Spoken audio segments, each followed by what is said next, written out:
You're pretty. I said I think you're pretty. Thank you, that's kind. I like your top. I bet you're shopping in places all the pretty young mums shopping. I'm not... No, I know you're not. That's weird this morning. What? Send you a text? I never thought I'd send you a text. You got my note then? Of course you got my note. No, that's just a silly thing to say. How else would you have my number? Unless you already had it before, and that would just be outright bizarre. Which would actually fit perfectly with this whole situation. I got your number from your note. Right, okay. You put kiss at end of text, you know. I mean, did you mean to? Sorry, did you realise you put a kiss at the end of text? I always put kisses at the end of my texts, otherwise I just think it's cold. It looks cold. What are you staring at? It's like your natural hair colour. No, I just prefer it. You make a good job of it. Me and my sister always used to dye our hair all sorts of colours at your age. Always made a right mess of it. Pink always turned out ginger. How silly of us. How very Grange Hill. That colour makes you look old. Right. At least 19. Okay. You look old, but just older than I realised. But when I only ever seen you before, it was always in your uniform, and all newspapers seem to use the same photo of you. 19 isn't old. You look healthy. Your clothes look expensive. Oh, you know, my clothes are also expensive, speaking about it. And my hair's dyed by a professional colourer. I am healthy. What do you want? The police said your mum was a financial advisor. If you knew, then why did you ask?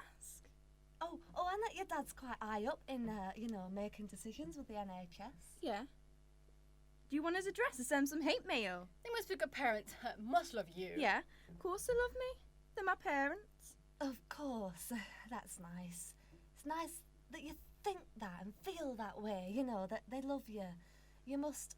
they must be upset, concerned incredibly, I'd have thought. Yeah. I'd have hoped. They are? Absolutely disgusted at such a matter. God, sorry. I don't know what's wrong with me. I need a cigarette.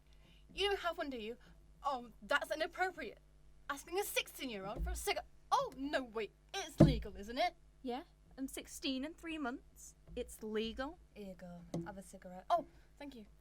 First fag in 4 years. Gave up because Jake begged me to. I love smoking. Makes me feel skinny and sexy. Oh, God, is that so horrible? Why on earth am I telling you that? I actually don't know. I had all these things I wanted to say and to ask you. But now that I've seen you, I don't know. Because you seem fine, Lydia. You don't seem all broken into bits. You seem, you look just fine. Well, how should I look? Oh, look, I'm not sure, right, but probably tired and baggy around eyes. You know, like mine. Can you see them? No. Oh, I thought I'd see something on you. I thought I'd see what he did to you.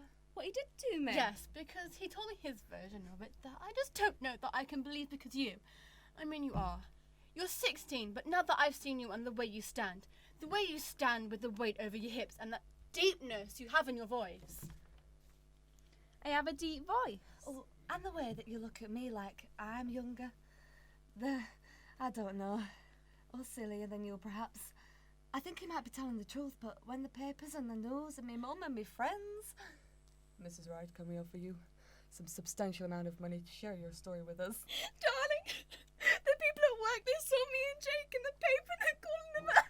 Children need to be protected from being confused and led by fantasies being fed to them by men like this. Call in with your thoughts, listeners. We'd love to hear your comments.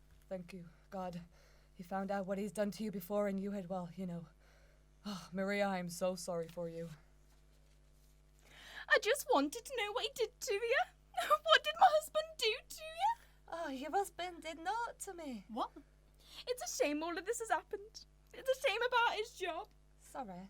It's a shame that he won't be able to teach anymore. He was a great teacher. I'm actually thinking of getting this tattoo across my arm under my left breast. Here, sir. Lydia, that's inappropriate. Don't, just watch your language. Sorry, sir. I was only being sarcastic. Oh, I see.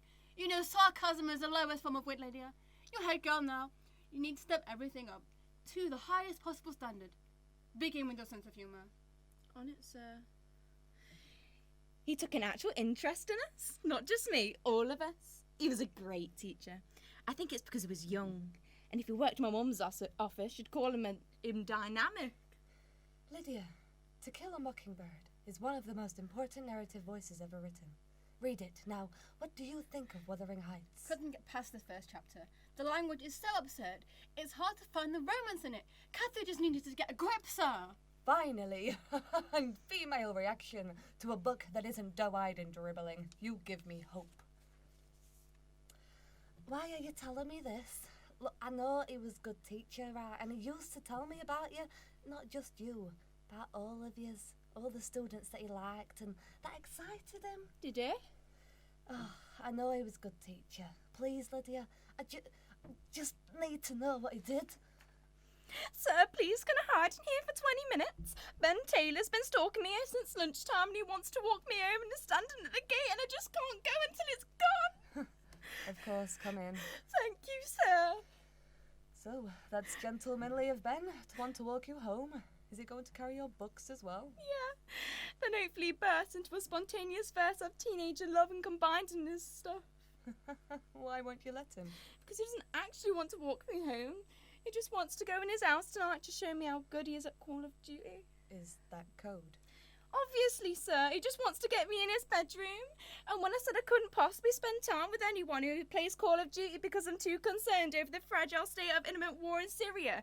And I actually, on Tuesdays, I spend the night spinning work on my one-woman campaign to free the Pussy Riot. He stared at me blinking like a fish and said, "Did you just say pussy?"